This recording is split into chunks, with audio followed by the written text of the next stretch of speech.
the big thing that's happened in the last couple of years is, it's the digital revolution. It's the same thing that's happening in film, but it happened in music first.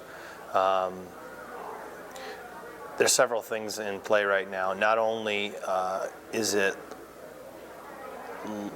it's easier to produce music nowadays of quality. You just have more the tools that you have in your hand at the cost is just nothing even close to what it was like 8 years ago. I bought a digital 8-track recorder 8 years ago for it cost me $4,000 or $5,000. The insane studio you'd be able to build now for $4,000 or $5,000, and what you can get is just amazing. And so what that's done is it's given a lot of tools to musicians, and so you have more product out there, which is great for the people starting out to be able to create what they have in their head. Downside is you have so much product out there now more than ever. It's harder to make your movie or your band stand out from the others, and then you have the other side of the digital thing, which is, it's the online piracy and such. I mean, you do have new methods of selling the music digitally, iTunes, Amazon. These are great sources of income, and again, they're immediately available to you. You can make money. You can release your CD, and you can be making money immediately because there's no costs in producing a CD and a digital recording and selling it. So what I'm trying to say is that it is easier to make those first couple dollars, but is it enough to sustain you and allow you to make a living as a musician? And that's the real challenge. And other people have been saying it for years too, but the piracy thing has really, really, really impacted musicians extremely negatively. And I don't know if people always understand that, but it's not the huge artists, which make up less than 0.5% of all the artists out there. It's all the mid-range, the working musicians out there that are really feeling it. Every sale lost is it adds up, and it makes, it's been my biggest, what I've noticed over the years. There's no more stores selling CDs. There's no more, this is just going down and down and down. And digital sales make up for some of that, but nowhere near what it used to be, nowhere near. So as a result, in the last 8 years, I'd say all the professional musicians that I worked with 8 years ago that were doing it full time, virtually all of them are doing it now as a hobby or as a side job because it's just really so hard to make a living at it now. So we're just in it and hoping that our fans continue to support what we do.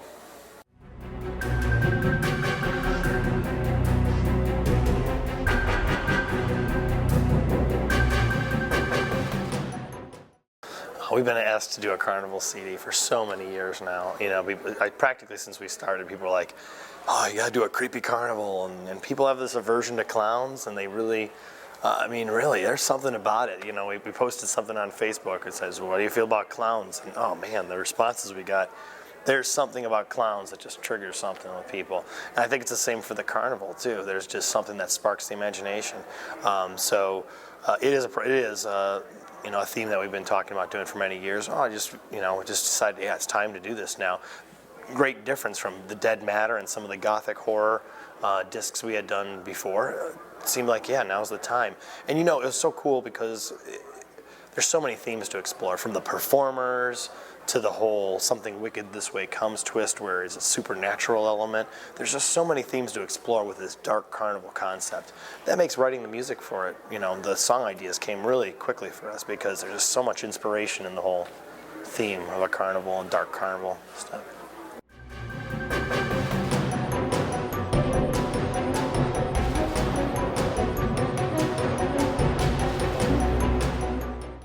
The whole idea of a dark carnival CD is nothing unique. Hundreds of bands have done it before. Insane Clown Posse, they made an empire out of this dark carnival concept in music. So it was important that we put our own stamp on it, that we did our own interpretation of the dark carnival concept in music. So what we did is we went back to what we do often, which is we pull from history. we love the Victorian era, and the end of the Victorian era and the Edwardian era just happens to be the heyday of the traveling carnival. So we had a lot of fun researching traveling carnivals of the day. Every single resource we can get our hands on, every single photo or that might help inspire an idea or a concept, we read into, and that's the basis for this disc. A nice historically accurate traveling circus. What would it be like then, if you were to go to a traveling circus of that time? Then in the middle of the disc, we bring in the more fantastic thing when you ride on the carousel. Things kind of take a turn. And the second half of the disc is the more fantasy, the more horror that we're known for, and where we have a little bit more, get a little more crazy.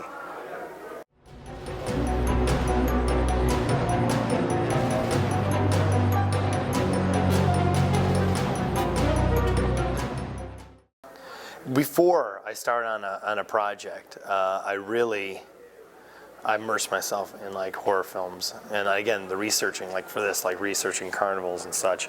Tales from the Crypt comic books and stuff like that, Stephen King books. I just really, dig into that. And so by the time it's time to write, and as I'm doing that, I'm writing down song ideas. So usually by the time that it's time to write, I have a lot of the ideas already in place, and it's just a matter of fleshing them out. So I'd say I get through my writer's block by simply doing a lot of research in the front end when I'm trying to pull together my ideas and stuff like that. So yeah, it's all the things that we always talk about. The horror magazines and then horror films. You just watching them over and over and trying to find that little nugget,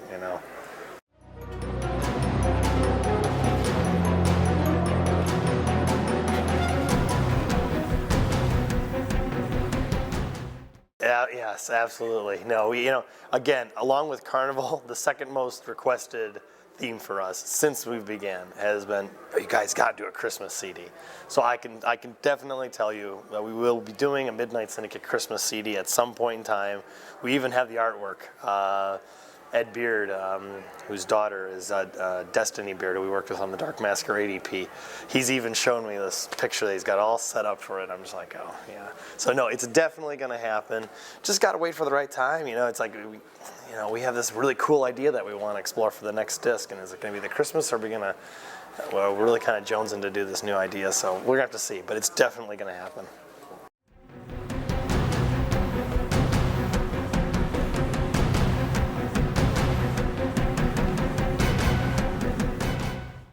Oh, Twilight Creations, they're our friends for a long time.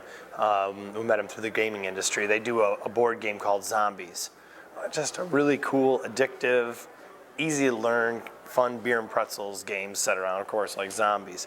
And they put this out 10 years ago, and when they had that game out, we met them at a convention, and that's where we started working together in the gaming industry. Then, of course, we released the Dungeons & Dragons CD.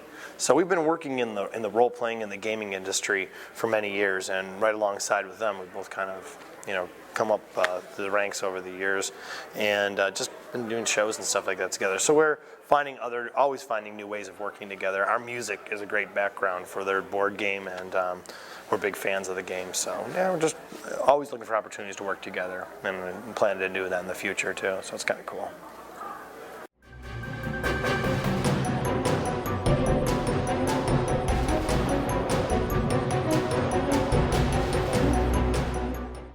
Well, I'm really excited to say that the Dead Matter has gone over really well. The reviews and everything have been really positive, and the feedback we've got from fans and all newcomers to what we do has been really tremendous. So it set us up to do another movie. So I do feel that down the road we will produce another movie. However, in the immediate future, we're going to focus on music. That's our core. That's what Gavin and I do. And so I think that at the beginning of this next year, I'm going to be scoring a film called Bunyan, which Gary Jones, the producer of The Dead Matter and one of the producers of Dead Matter, and he put together this movie called Bunyan, which is it's a fun grindhouse type film that's just really cool, and it tells the story, an alternate story of Paul Bunyan and these kids that go into the woods and do something they shouldn't. It's a tremendous lot of fun. So I'll be scoring that the beginning half of next year. At the same time, we're going to be putting out a full-length CD, Destiny Beard, who put out the Dark Masquerade EP, which is basically our music, and then she takes her own lyrics and her voice and different vocal tracks and layers it on top of it. And we released the Dark Masquerade EP, a year ago now. We're gonna have a full-length disc of that out. She's gonna have a full-length disc of that out also next year. And come June or July, maybe May, Gavin and I are starting working on the next Midnight Syndicate CD. We want to take this little break here for the next couple of months.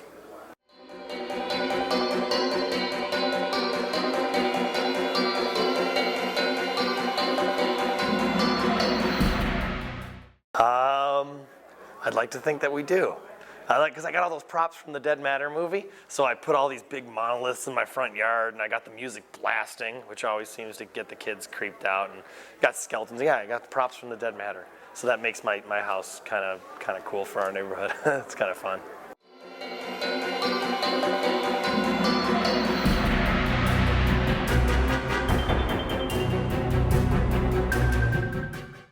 Oh, no, just, thanks to you guys over the years for all the support.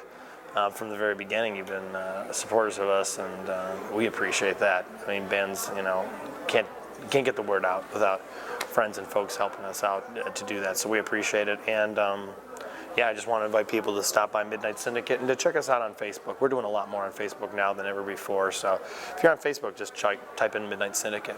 Come check out and see what we're doing.